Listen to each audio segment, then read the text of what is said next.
Uburundi murabizi ko buri mu bibazo bijanye n'amafaranga y'agaciro, kandi murabizi ahantu hambere amafaranga y'agaciro ava ni mu bintu bijanye n'ivyo dushora mu mahanga. Mugabo ndabaye ibiharuro bikeyi mu mwaka w'ibihumbi bibiri, umwaka w'amafaranga w'ibihumbi 2022 ushika umwaka w'ibihumbi 2023, Uburundi bwari bwiteze kuzoronka amatagisi ico bita taxe sur les exportations ingana n'amamiliyaridi arenga 8 avuye kuri iyo taxe sur les exportations.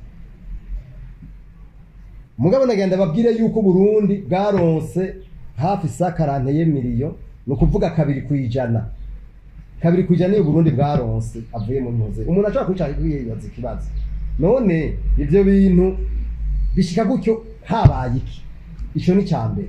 Ikigira kabiri, Uburundi bwari mu mwaka w'amafaranga nyene bwari bwiyumviriye ko buzokwinjiza amamiliyaridi 3 n'igice arenga gatoyi avuye mu bintu by'ubutare.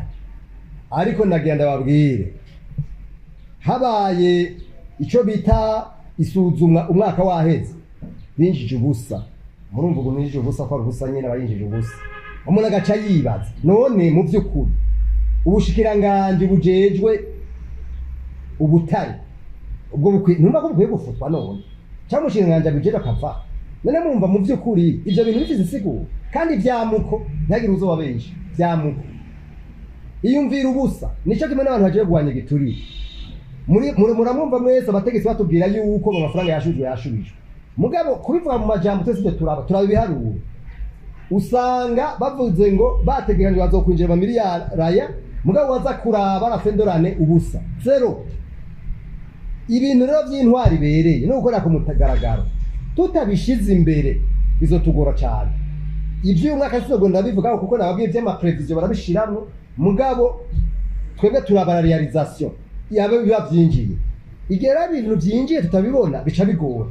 Iki gihugu ni cyacu twese, abantu bavyumve ni cyacu twese.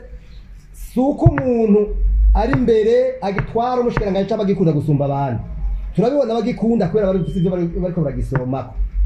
Mugabo igihugu ni cya twese, tugomba kwikorera. Nico gituma aba bantu Imana yabateye iteka ngo baje imbere bakwiye kuza barumviriza impanuro nk'ibi bintu rero bijanye no kwinjira muri itiye.